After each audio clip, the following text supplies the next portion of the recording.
Hi, I'm Jay Goff, and welcome to another edition of Innovation Corner. Today I have with me John Powers. He's the president of Marietta Genomics, and we're going to be talking about genomic sequencing.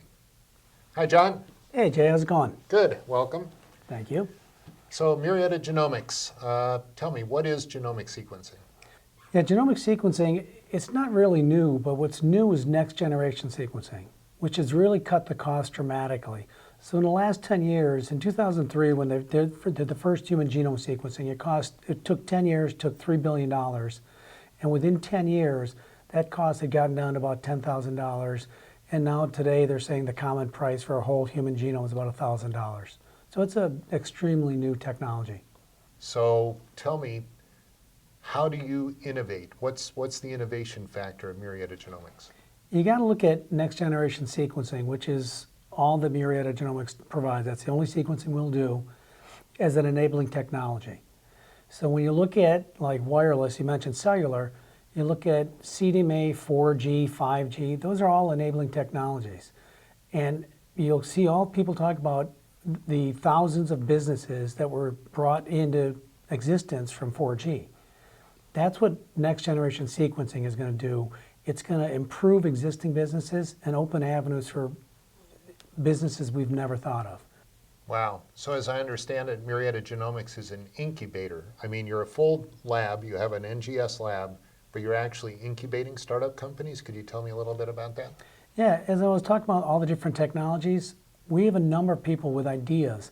And what we can do is we can help them really formulate their ideas into businesses. So they've come with us, they've either done some proving, they've already gotten at least their idea formulated, and they've got the starts of a business. So what we can do now is we can prove out the science first with NGS, and then we can help them really validate the business. Start looking at, do they have a customer base? Is there margin? Do they have a unique product? Do they need IP? And really help them develop that into business and really expand the use of NGS. You know, what's the typical startup for a genomic sequencing company? Like, what do they do? Do they go out and raise money, build a lab, hire technicians? Is that the general startup sequence? It could be. It sounds like it could be pretty expensive. Yeah, that's really kind of what we're trying to keep them from going down that path, because what we see is NGS and sequencing itself, really it becomes a commodity. So a lot of these companies, they have a great idea, but they don't have the expertise. They don't know who they're hiring for staff. So when they go out and try to build a lab to get their data, they're spending all their seed money to get that lab going when that's something they shouldn't be doing themselves. If they can get the data, which is what they really need somewhere else, and then help grow what their real business is from that data, that's what we're there to provide. So you help them validate their science, you help them validate their business. What kind of resources do you have to help them do all this? Is it just the management team, or do you have more No, people? that's really, I mean, when you look at what's our secret sauce, it's our advisory board. So we've got a great scientific group on the advisory board. We've got IP attorney, we have tax attorneys, we've got regulatory as well as sales and marketing. So with those people, they help really guide these companies into driving the business to the right place, understanding what they need to do to become a valid business. And we can also use that group to help build their board as well as building their executive team. So when they come out of the incubator, they're a fully formed company. They've got a product, they've got their staff properly, and now they're looking out and making sure that they can expand and grow and get serious Series A funding. So in addition to the companies that you see coming in, or the people that with ideas that are coming in to be incubated, what about internally in Marietta Genomics? Do you have any kind of internal projects that you want to develop? Yeah, when we work with the different companies, especially with the expertise on our advisory board, we get exposed to all sorts of new ideas. And we're always looking at process improvement and where we can improve the industry to really kind of drive the acceptance and expansion of NGS. So internally, we've got some very good ideas on how we can do that. So in the internal grown companies that we will run ourselves have, they're very well vetted, and we know that from our experience where to hit the market, where to attack, where we see opportunity. So if I'm looking at Marietta Genomics, I'm looking at a company that's not only helping companies build new startups in the genomic sequencing space, but also a company that is doing sequencing itself and has sequencing customers, is that right? That's exactly right. We want to make sure that there's a good revenue source of doing sequencing ourselves so we can cover our overhead specifically with that and really focus on raising money and funding of the companies we build internally and the companies that we support in the incubator. Because internal companies are incubator companies as well. Tell me about some of the partnerships that you've made and some of the partnerships you look to make in the future. We're looking for investment partners, and we're also looking for new partners within the incubator. So we've partnered with Microsoft for startups. We've partnered with a library prep company called Sequence. We've partnered with a number of other genomics-based companies that we've been referred to and work with through our advisory board for informatics, for analysis, and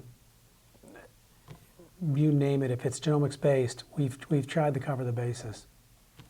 I understand that genomic sequencing generates a large amount of data, and that data needs to be analyzed because ultimately, from what I understand, the sequencing is one part of it, but really interpreting the data is the other, and you're generating such massive amounts of data. Could you talk about that a little bit as far as artificial intelligence and some of the things you're looking at? When you look at literally all the buzzwords in high tech, they all converge at next generation sequencing. Because the human genome, for each human, it's at least a terabyte to a terabyte and a half of data that comes from the person. Wow. So in order to have big data, the data's got to come from somewhere. And a lot of this data it's only been analyzed on the surface at this point. So when you look at quantum computing, machine learning, deep learning, AI, it's perfect for genomics. Because as we start looking at all the interrelationships and see how things, not only do your genes interact with each other, but with environment, which is the epigenetics, and you look at every influence, now you're looking at things that you never could have analyzed in the past. And with this amount of data and input, you really need AI or machine learning or quantum computing. So tell me, John, it sounds like genomics is a rapidly growing business. What is the market opportunity for a company like Marietta Genomics? Goldman Sachs has valued this market at $5 trillion. So it's a huge market. Wow. Even small portions of that. That's why when we look at the number of companies, I can't even begin to quantify it. We look at the startup companies, the average acquisition, the average first year valuation on a lot of the genomics companies is around $6 million. And you compare that with a lot of electronics companies. When I came out of that industry, you were looking at $2 million valuations. So the valuations and the acquisitions that are happening are in the tens of millions of dollars to the hundreds of millions of dollars. It's huge marketplace. So coming from the wireless industry, you look at a company like Qualcomm that started down in San Diego, started from nothing, and is now a multi-billion-dollar corporation. You see that type of opportunity in the genomic sequencing space? It's a perfect example.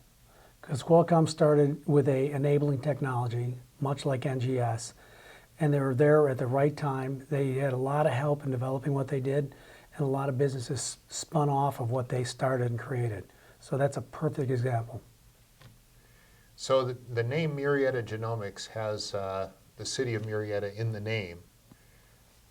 You could start a genomic sequencing company anywhere in the world, I assume, because it's just, machines and scientists. What made you pick Marietta? Marietta, as we talked about the partners like Microsoft and others that we work with, Marietta was our first partner, and they've really committed to really growing technology in the region and helping us with our success. So they provide a great facility for us. They're very supportive in terms of helping us find space for other companies we bring in. We've got a clinical research group. It's Alliance Research Centers working in the same space that we are. That's supported by the city. And we continue to get other groups that we work with that the city's been, we couldn't ask for a better partner. So John, in addition to the reasons that you chose Marietta as a place to open your business, are there other reasons that you like Marietta as a place to do business? Well, there's something really unique. I'll point to one specific thing that the city does that I've never seen done before. They have every quarter they have a medical leaders luncheon. And what they do is they invite leaders from every facility, every medical group in the not only in the Inland Empire, but in the area. And that includes, we have people from LA, we have people come from San Diego, but you've got new hospitals. You've got Kaiser, Rady's, Rancho Springs, Loma Linda. You know, I know I'm missing some here for sure, but to have all those different groups in the same room, I've never seen that before. And they share ideas, they share experience. It's a very collaborative, open session. And it's every quarter, and it's grown every quarter I've been there. So that's something very unique to this region. Terrific. Well, that's been another edition of Innovation Corner. If you have any more questions about Marietta Genomics, you can go to innovationcorner.us. This is Jay Goth, and I'll look forward to seeing you at the next Innovation Corner.